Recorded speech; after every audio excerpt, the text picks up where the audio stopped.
بسم اللہ الرحمن الرحیم۔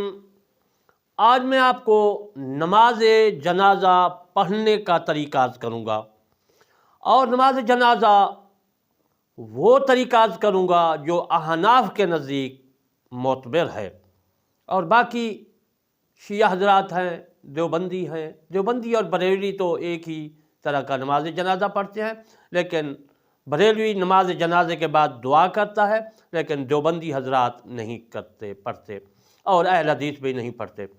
تو اہل حدیث جو ہے کندھوں تک ہاتھ اٹھاتے ہیں، اور بریلوی یا دیوبندی احناف جو ہے حنفی وہ کانوں کی لو تک ہاتھ اٹھاتے ہیں۔ تو میں آپ کو حنفی نماز کا طریقہ عرض کروں گا، یعنی نماز جنازہ حنفی۔ میرے دوستو،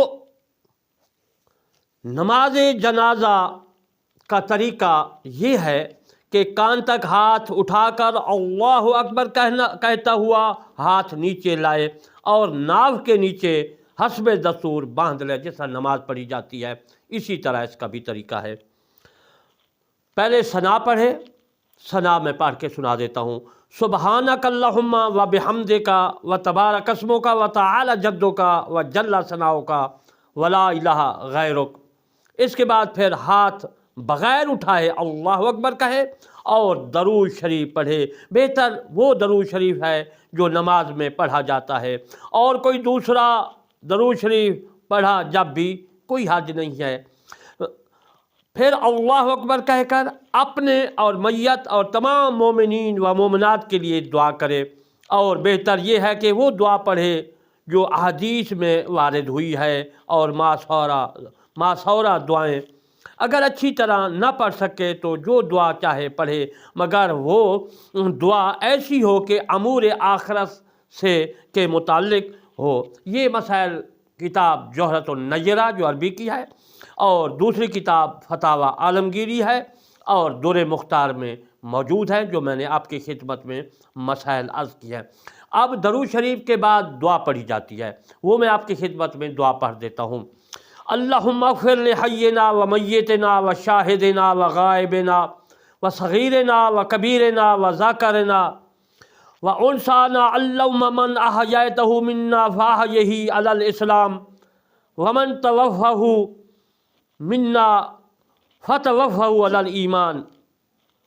اس کا جس وقت آدمی یعنی نماز پڑھ چکے تو پھر جو ہے وہ میں آگے آپ کی خدمت میں عرض کرتا ہوں۔ ترجمہ ہر آدمی کو اس دعا کا آتا ہے۔ اس کے بعد اگر یہ تو بالغ کی میں نے مرد ہو یا عورت ہو، بالغ کے متعلق یہ دعا پڑھی اور بتایا۔ اگر کوئی لڑکی یا لڑکا ہے تو اس کے متعلق بھی میں آپ کی خدمت میں مسائل عرض کر دیتا ہوں۔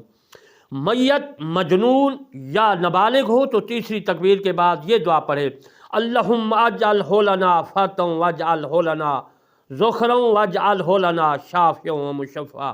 یہ لڑکے کے لیے دعا ہے، یا پاگل کے لیے، مجنون کے لیے، اصلی مجنون۔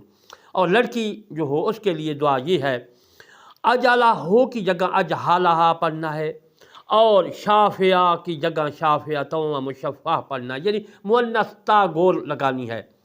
یہ مسئلہ جو میں نے عرض کیا یہ در مختار میں، یہ مسئلہ جوہرۃ النیرہ میں بھی موجود ہے، اور بہار شریعت میں بھی موجود ہے۔ اور اس کے بعد مجنون سے مراد وہ مجنون ہے کہ بالغ ہونے سے پہلے مجنون ہوا ہو، کہ وہ کبھی مکلف ہی نہ ہوا ہو۔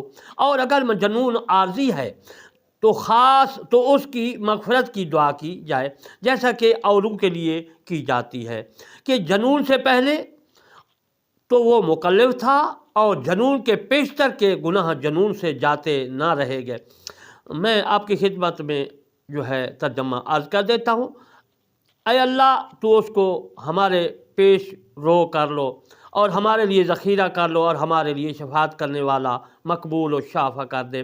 یہ دعا جو اللہم اجعلہ لنا پڑھی ہے اس کا ترجمہ میں نے عرض کیا ہے۔ اور اس کے بعد چوتھی تکبیر کے بعد بغیر کوئی دعا پڑھے ہاتھ کھول کر سلام پھیر دے۔ بعض حضرات میں نے عرض کیا کہ یہ در مختار اور باقی جو ہے ان کی یہ عبارتیں ہیں، در مختار کی بھی ہے جو میں عرض کر رہا ہوں، اور فتاوی شامی نے بھی اس کی تشریح اسی طرح کی ہے، اور بہار شریعت میں بھی ہے کہ نماز جب ہم سلام کرتے ہیں تو السلام علیکم ورحمۃ اللہ